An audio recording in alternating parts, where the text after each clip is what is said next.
Yang pertama ada perangkat pemroses atau processing device. Ini berfungsi untuk mengolah data dan menjalankan instruksi dari perangkat lunak. Perangkat ini merupakan otak dari komputer yang melakukan pemrosesan data, contohnya adalah CPU, GPU, dan motherboard. Yang kedua ada perangkat masukan atau input device. Ini berfungsi untuk memasukkan data dan perintah ke dalam sistem komputer, contohnya keyboard, mouse, dan mikrofon. Yang ketiga ada perangkat keluaran atau output device. Ini berfungsi untuk menampilkan atau mengeluarkan data hasil pemrosesan komputer ke pengguna atau perangkat lain. Contohnya adalah monitor, printer, dan speaker. Serta yang keempat ada perangkat penyimpan atau storage device. Ini berfungsi untuk menyimpan data secara permanen atau sementara. Contohnya adalah hard disk drive, SSD, USB, dan memory card. Dalam sebuah jaringan komputer, perangkat-perangkat tersebut terhubung melalui berbagai jenis jaringan seperti LAN, WAN, atau Wi-Fi, menggunakan peralatan jaringan seperti router atau switch dan modem. Jaringan ini memungkinkan perangkat untuk saling berkomunikasi dan berbagi data. Dan peran jaringan dalam komunikasi adalah untuk pertukaran data. Perangkat lunak atau software adalah sekumpulan instruksi atau program yang memberitahu komputer bagaimana cara bekerja.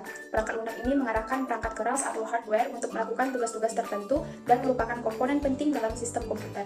Tiga jenis perangkat utama adalah yang pertama, sistem operasi atau operating system, merupakan perangkat lunak dasar yang mengelola perangkat keras komputer dan menyediakan layanan umum untuk program aplikasi lainnya. Contohnya adalah Windows, Microsoft, atau macOS dalam Apple. Peran dan fungsi untuk memanajemen sumber daya komputer, interface pengguna, dan eksekusi serta pemrograman serta keamanan dan kontrol akses. Yang kedua ada program aplikasi atau application program, merupakan perangkat lunak yang dirancang untuk membantu pengguna melakukan tugas tertentu atau menyelesaikan masalah spesifik. Contohnya seperti Microsoft Word, Adobe Photoshop, dan Google Chrome. Peran dan fungsinya untuk produktivitas, kreativitas, hiburan, dan media serta komunikasi.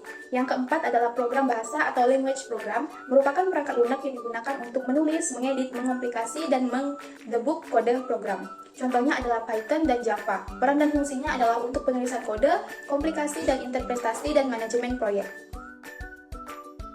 Brainware adalah istilah yang merujuk pada manusia yang menggunakan, mengoperasikan, dan mengelola perangkat keras ataupun perangkat lunak dalam suatu sistem TIK.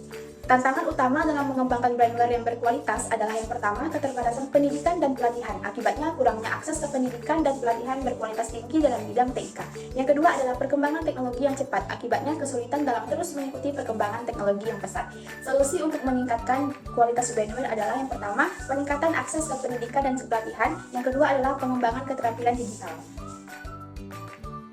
Internet adalah jaringan global yang menghubungkan jutaan komputer dan perangkat lain di seluruh dunia, memungkinkan mereka untuk berkomunikasi dan berbagi informasi satu sama lain. Cara kerja internet secara umum adalah sebagai protokol komunikasi serta untuk transmisi data. Pengaruh positif dan negatif internet dalam berbagai aspek kehidupan.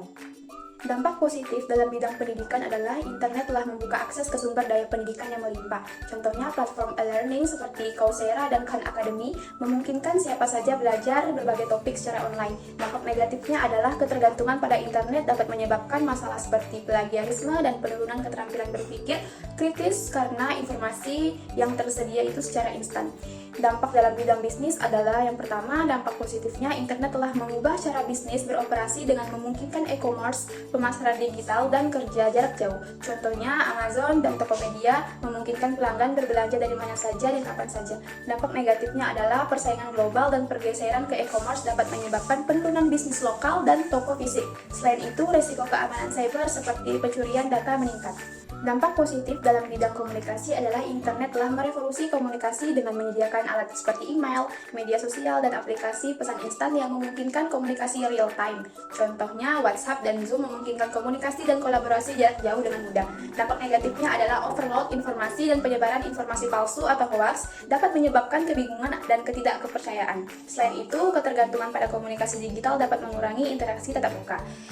Dampak positif dalam kehidupan sosial adalah media sosial dan platform komunitas online memungkinkan orang untuk terhubung dan berbagi pengalaman, minat, dan informasi. Contohnya, Facebook dan Instagram memungkinkan orang tetap terhubung dalam keluarga dan teman.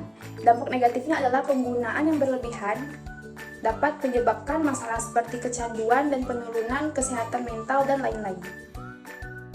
Kecerdasan buatan atau Artificial Intelligence atau AI adalah cabang ilmu komputer yang bertujuan untuk menciptakan mesin atau sistem yang dapat melakukan tugas-tugas yang biasanya membutuhkan kecerdasan manusia. Ini termasuk kemampuan untuk belajar dari pengalaman, mengenali pola, memahami bahasa alami, membuat keputusan, dan menyelesaikan masalah. Implikasi AI dalam berbagai aspek kehidupan, antaranya dalam etika, tantangan penggunaan AI menimbulkan pertanyaan etis tentang bias algoritma, transparansi, dan tanggung jawab. Algoritma AI dapat mencerminkan bias data yang digunakan untuk melatihnya, menyebabkan diskriminasi yang tidak adil. Dalam pekerjaan, tantangan AI dapat mengotomatisasi banyak pekerjaan rutin dan manual yang berpotensi mengakibatkan pengangguran bagi pekerja di sektor tertentu. Dalam privasi, tantangan penggunaan AI dalam analisis data besar dapat mengancam privasi individu jika data pribadi dikumpulkan dan dianalisis tanpa izin atau pengawasan yang tepat. Prediksi masa depan AI dalam TIK dalam 10 tahun ke depan antaranya dalam bidang transportasi, mobil otonom dan drone pengiriman akan menjadi lebih umum, meningkatkan efisiensi dan mengurangi kecelakaan yang disebabkan oleh kesalahan manusia. Contohnya Tesla dan Waymo sudah mengembangkan mobil otonom yang dapat mengemudi tanpa campur tangan manusia. Deteksi ancaman. AI akan meningkatkan kemampuan untuk mendeteksi dan merespon ancaman cyber secara real-time, melindungi data dan infrastruktur yang kritis. Contohnya adalah sistem keamanan berbasis AI seperti Dark Trends menggunakan pembelajaran mesin untuk mendeteksi aktivitas jaringan yang mencurigakan.